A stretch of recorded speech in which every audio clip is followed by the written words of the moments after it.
Hey, Alex, just talk about Ohio State's front seven, what type of problems they might cause for your offensive line after watching that Clemson game. Um, their front seven, just like most good teams, they're strong, physical, they're stout in the interior, and they got really good edge rushers on the edge. And their linebackers are super athletic, can go sideline to sideline. They can hit you downhill. They're a good group. Next, we'll hear from Tony. I'm going to mess this up, Tony, so I'll just go with Tony. Yeah, Alex, you mentioned before the Notre Dame game that you guys wanted to prove yourself as the best offensive line. Well, you won the Joe Moore Award. Just what does that mean to you guys as a unit? That means it means the world to us, because that's one of our goals as a group that we've always had, like going into every season. I know for me here at Alabama, and it's just a testament to the work we put in to get it. You know what I mean?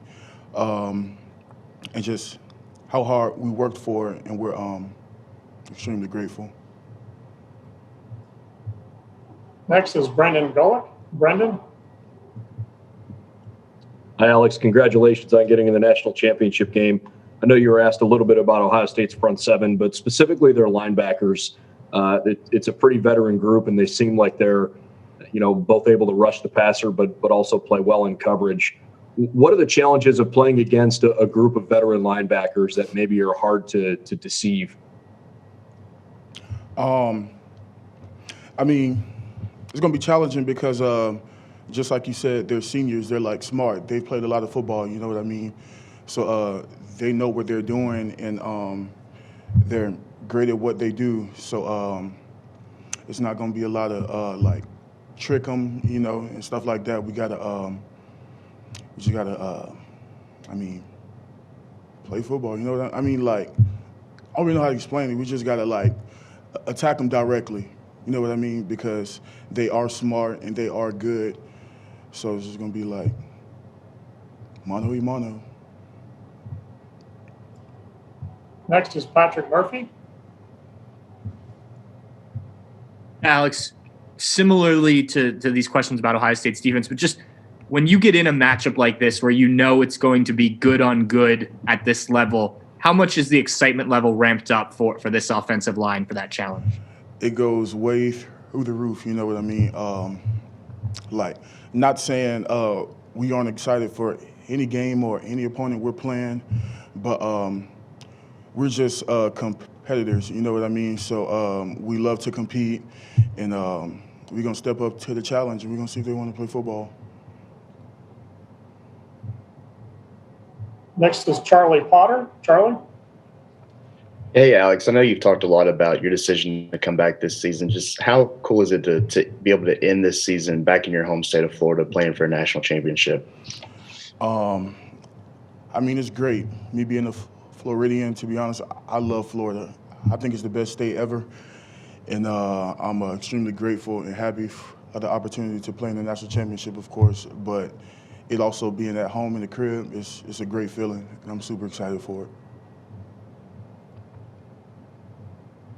Next is Joseph Goodman. Joseph?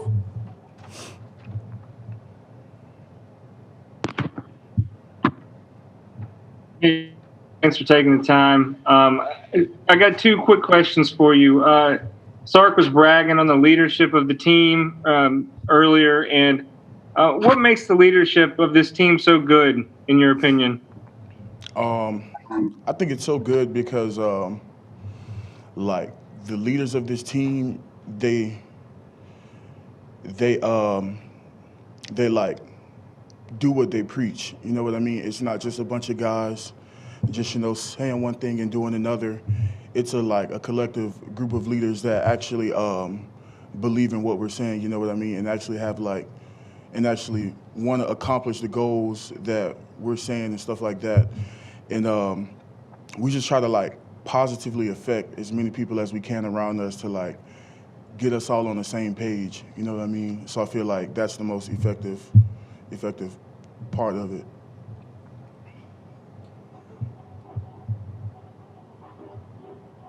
Next, we'll hear from Ron Korshik.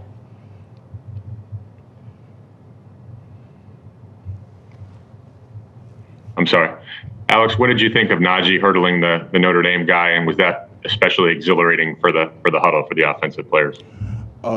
Yes, of course. I mean, it always is. But to be honest, I wasn't surprised. I mean, he's done it so many times over his career here. I mean, he's going to do what he does. Steve, move time.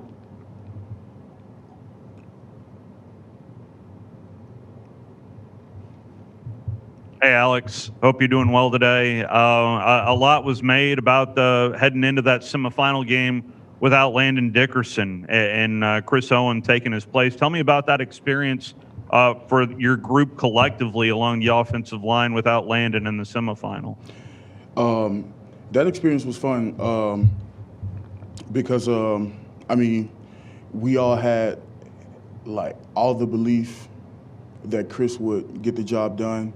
And we feel like he did. And although Landon, he wasn't there playing, he still played like a huge part in the leadership of the O-line. You know what I mean? Like being on the sideline, just being communicating with us and telling us things he saw and things that we could do better and stuff like that. So it was like he was still there, to be honest, because the job was still executed and we still had his presence as a leader there for us. So it was fun. Next is Ron Wallace.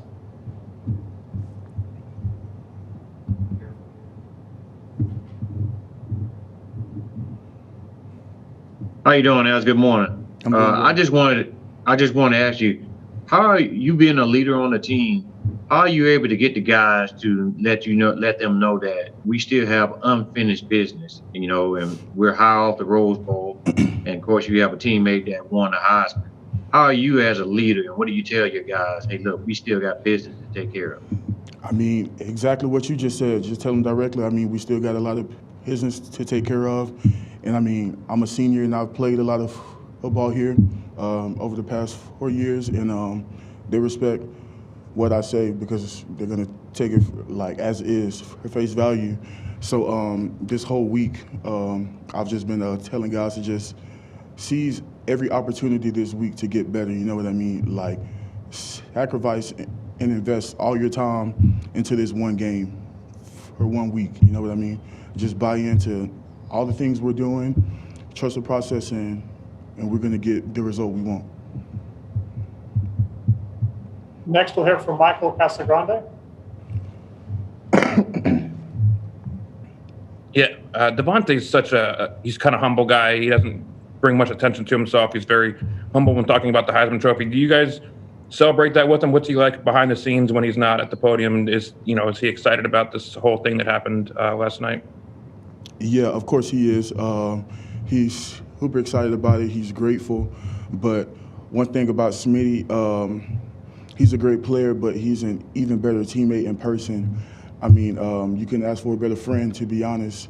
I've known him since before we even got here, and he's always been like just a great dude, you know what I mean? But of course, he's excited about his Heisman or whatever, but I'm pretty sure his focus is still on this national championship. And our final question for Alex will come from Zachary Braziller. Zach? Alex, what's the best, what impresses you the most about Najee? I mean, he put up great numbers, and yet he kind of goes under the radar, with the years, Devonta had and Mac. I mean, what stood out to you the most about Najee? What impresses me most about Najee is by far his work ethic. I mean, we all see what he does on the field and on game day and stuff like that. But what a lot of people don't see is the work he puts in behind the scenes. He's most definitely one of the hardest workers I've ever met. And I'm glad to have him as a teammate because his work ethic, it like rubs off on people. You know what I mean? He just attacks every day with a purpose and intent to be the best that he can be. And it's great to see. It's very inspiring, to be honest. Thank you very much. Appreciate your time today, Alex. Yes, sir. Look forward to seeing you in Miami.